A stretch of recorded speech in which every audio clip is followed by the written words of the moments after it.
Jeg håber på, altså jeg er begyndt at træne ret sådan halvalvorligt efter nytår, og det går stærkt frem efter, og hvis det fortsætter på samme måde, så ser det lovende ud. Du siger, det er lige i overkanten, det her. Jeg skal nok komme igennem det godt. Jeg har også været til foretræning, og det er jo sådan lige sejt, men ja, det går.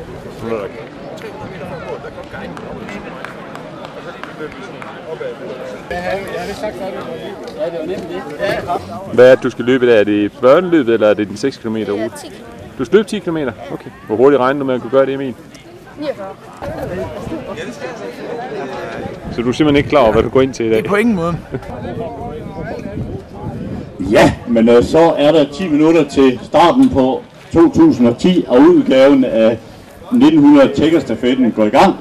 Og starten og startproceduren, det er den sædvanlige. Det er hernede ved målportalen, man liner op. Og jeg kan sige, at der er 214 hold på 5 gange 10 km. Der er 17 kvindehold, og så er det 9 hold, hvor alle løberne på holdet er 55 år og derover.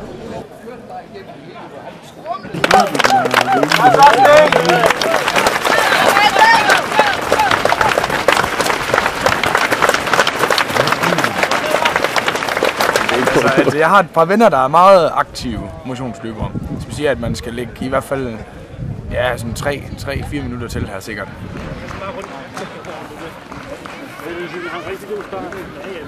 Har du sådan lidt kriller i maven, inden du skal løbe, eller?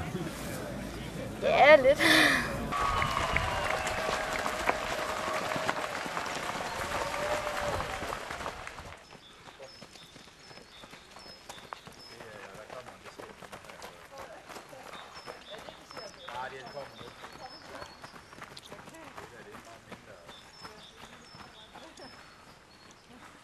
Det der havearbejde, det er godt glemme.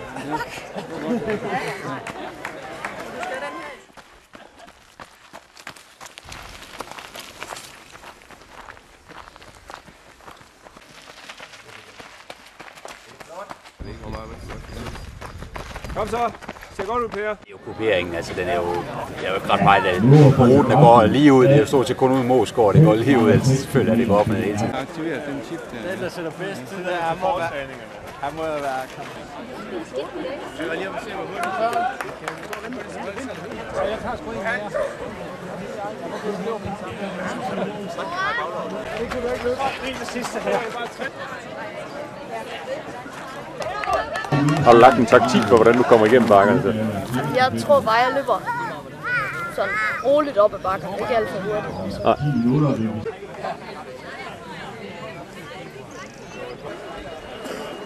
Så skifter Ben Thulesen på Team Stoffer.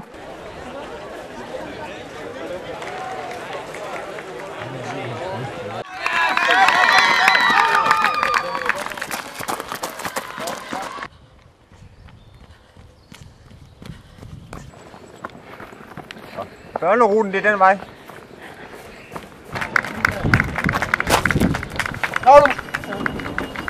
Ja, fordi vi jo altså, vi aldrig har vundet noget. Vi har aldrig vundet noget. Vi har aldrig vundet noget nævneværdigt.